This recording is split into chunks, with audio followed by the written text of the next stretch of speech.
रावण ने बताई 3 बातें। नंबर 1, किसके घर में वास नहीं करना चाहिए। नंबर 2, किस स्थान पर घर नहीं बनाना चाहिए। नंबर 3, मनुष्य को जिंदगी में सबसे बड़ा समझदारी का काम कौन सा करना चाहिए। दोस्तों, रावण की ये तीनों बातें बहुत ही महत्वपूर्ण हैं। रावण के विषय में तो आप जानते ही हैं कि रावण चारों वेदों को जानने वाला था। रावण उस युग का वैज्ञानिक भी था। लंका उस युग में एक संपन्न देश था। रावण के पास लड़ाकू वायुयान और समुद्री जलपोतों के बेड़े थे। रावण के पुष्पक विमान का तो जिक्र रामायणों में भी किया गया है, जिसमें बैठाकर ही रावण सीता जी का अपहरण करके लंका ले गया था। रामायण में गंधमादन पर्वत का भी वर्णन आता है। गंधमादन पर्वत गिद्धों की नगरी थी। यहाँ के गिद्धराज भूमि, समुद्री और आकाशीय मार्ग पर भी अपना अधिकार रखते थे। गिद्ध नगरी संपाति के पुत्र सुपास की थी। गिद्धों के बारे में कहा जाता है कि गिद्धराज जटायु और संपाति अयोध्या के राजा दशरथ के सखा थे। गिद्धराज संपातियोसित का एक वैज्ञानिक था। उसने छोटे बड़े वायुयानों और अंतरिक्ष में मनुष्यों को सफर करने की एक रूपरेखा तैयार की थी। संपाति के पुत्र सुपास्तु के पास अग्नियास्त्र भी थे, जिससे प्रहार करके हनुमान जी ने नागमाता सुरसा को परास्त किया था। इसी अस्त्र के प्रयोग से समुद्र में आग लगी थी और नाग जाति जलकर नष्ट हो गई थी। कहते हैं त्रिकूट पर्वत के पहले मैनाग पर्वत था, जिसमें रत्नों की खानें थीं। रावण इन रत्नों का विदेश में व्यापार करता था। इन्हीं खानों की वजह से लंका में संपन्नता थी। दोस्तों, लंका में ऐसे वायुयान भी थे जो आकाश में खड़े हो जाते थे और आलोक भी हो जाते थे। इन यानों में चालक नहीं हुआ करते थे, वे अपने आप चलते थे। उस समय 8 प्रकार के विमान थे जो सौर ऊर्जा से चलते थे। वेदों में विमान निर्माण की विधि भी बताई गई है। रावण पुत्र मेघनाथ की निकुंबला माता के मंदिर में एक प्रयोगशाला थी, जहां ग्रह, नक्षत्र और तारे आदियों के विषय में खोज और जानकारी हासिल की जाती थी। और उसी वेधशाला में प्रतिदिन एक दिव्य रथ का निर्माण होता था, जिसे लड़ाकू विमान कहते हैं। मेघनाथ के पास ऐसे विचित्र विमान भी थे जो आंखों के सामने से गायब हो जाते थे और फिर बाद में धुआं छोड़ते थे, जिससे दिन में अंधेरा हो जाता था। वो धुआं विषैली गैस और आंसू गैस हुआ करती थी। वे विमान नीचे आकर बमबारी भी किया करते थे। दोस्तों, ऐसी बहुत सी रहस्यमयी बातें हैं जिन्हें हम लोग नहीं जानते हैं, पर यहाँ विषय कुछ अलग है। आइए पहले उसे समझते हैं। भगवान श्री राम ने जब रावण को अपने बाणों से घायल करके जमीन पर गिरा दिया था, तब राम ने सोचा रावण बड़ा ही ज्ञानी है और तर्क शास्त्र में निपुण है। रावण की मृत्यु के साथ उसके अंदर भरा अमोघ ज्ञान सदा के लिए नष्ट हो जाएगा। यही सोचकर प्रभु राम ने लक्ष्मण जी को रावण से ज्ञान लेने के लिए भेजा था। लक्ष्मण ने रावण से कई प्रश्न किए थे। उन प्रश्नों में ये 3 प्रश्न भी थे। लक्ष्मण ने पूछा, हे महाज्ञानी दशानन, मुझे ये बताइए, मनुष्य को अपना आवास कहाँ बनाना चाहिए और कहाँ नहीं बनाना चाहिए। नंबर 2, मनुष्य को किसके घर में वास नहीं करना चाहिए। नंबर 3, मनुष्य की सबसे बड़ी समझदारी क्या है। लक्ष्मण के ये प्रश्न सुनने के बाद रावण कहता है, हे लक्ष्मण, मैं तुम्हारे तीसरे प्रश्न का उत्तर देता हूँ। मनुष्य की सबसे बड़ी समझदारी क्या है और किसमें है। मनुष्य की सबसे बड़ी समझदारी है कि वो किसी के आगे हाथ ना फैलाए और स्वयं को इस प्रकार बनाकर रखे कि उसे कभी कुछ मांगने की आवश्यकता ना पड़े। क्योंकि कहते हैं कि मनुष्य जब ये कहता है कि मुझे कुछ दीजिए, उसके ये बात कहते ही उसके अंदर से ये 5 चीजें निकलकर तुरंत चल देती हैं।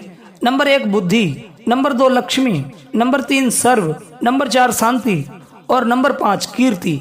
और इन 5 के जाते ही वो मृत शरीर की तरह हो जाता है।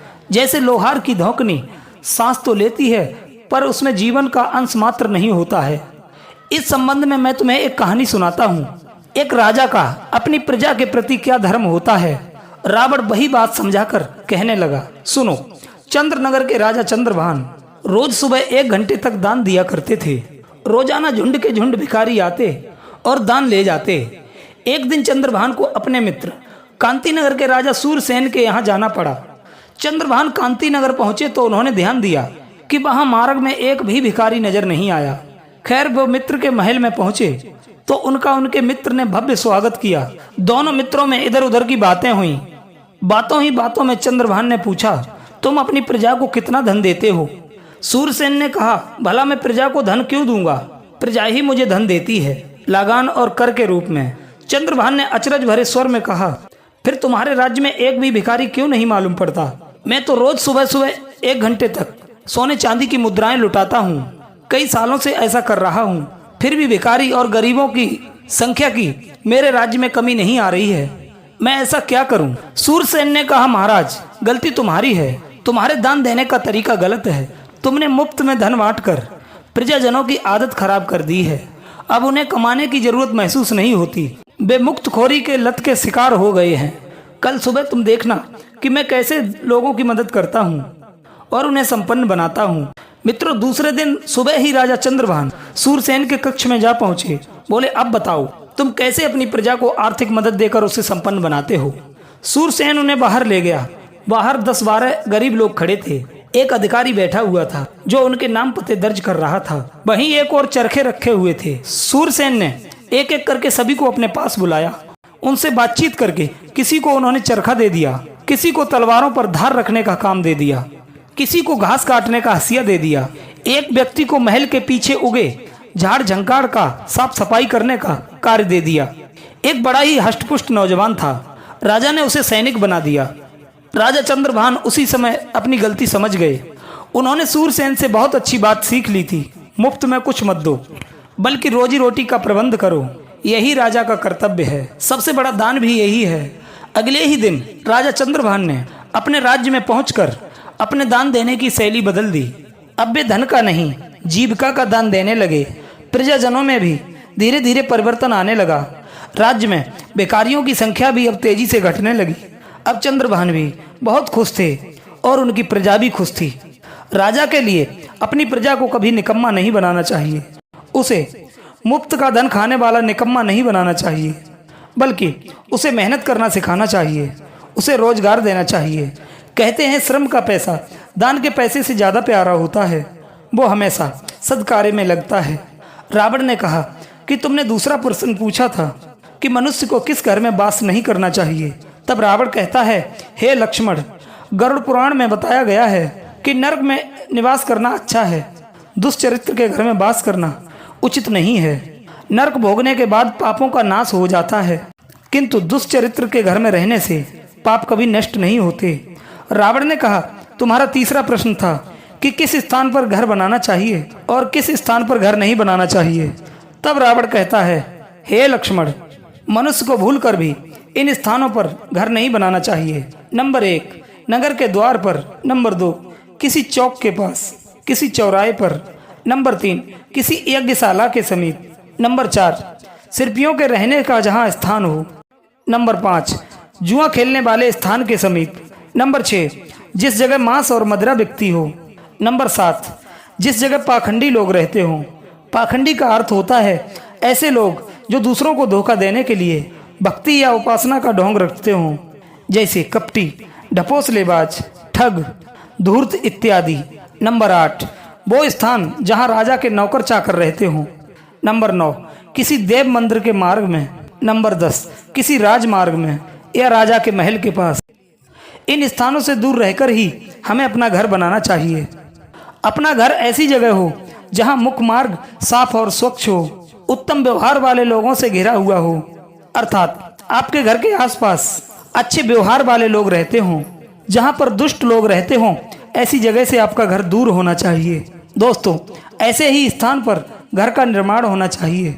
घर की भूमि की ढाल पूर्व या उत्तर की ओर होना चाहिए। रसोई घर, स्नान घर, गौशाला, अंतापुर में स्त्रियों के रहने का स्थान, शयन कक्ष और पूजा घर, ये सब अलग अलग बने होने चाहिए। अंतापुर की रक्षा के लिए वृद्ध, जितेंद्रिय और विश्वास पात्र लोगों को नियुक्त करना चाहिए। स्त्रियों की रक्षा ना करने से वर्ण संकर उत्पन्न होते हैं और अनेक प्रकार के दोष भी होते हैं। रावण ने कहा, हे लक्ष्मण, अब आप सोच रहे होंगे कि ये सब मैं क्यों बता रहा हूँ, तो मैं आपको बता दूं, गृहस्थ व्यक्ति को चाहिए कि वो अपना आश्रय हमेशा उत्तम देश में ढूंढे, जहां वो अपने धन और स्त्री की भली भांति रक्षा कर सके, क्योंकि बिना आश्रय के धन और स्त्री की रक्षा नहीं हो सकती। इनकी रक्षा इसलिए जरूरी है, धन और स्त्री धर्म, अर्थ और काम के पूरक हैं। इसीलिए इनकी प्रयत्न पूर्वक रक्षा करनी चाहिए। मित्रों, इस प्रकार रावण ने ये तीनों महत्वपूर्ण बातें लक्ष्मण को बताईं। इस विषय में आपके क्या विचार हैं? अपनी राय कमेंट में जरूर देना। और जो दर्शक बंधु हमारे चैनल पर नए आए हैं उनसे निवेदन है, चैनल को सब्सक्राइब अवश्य करें। मिलते हैं अगली वीडियो में एक नई ज्ञान की चर्चा के साथ। आप सभी का बहुत बहुत धन्यवाद। जय श्री कृष्ण, जय श्री राम।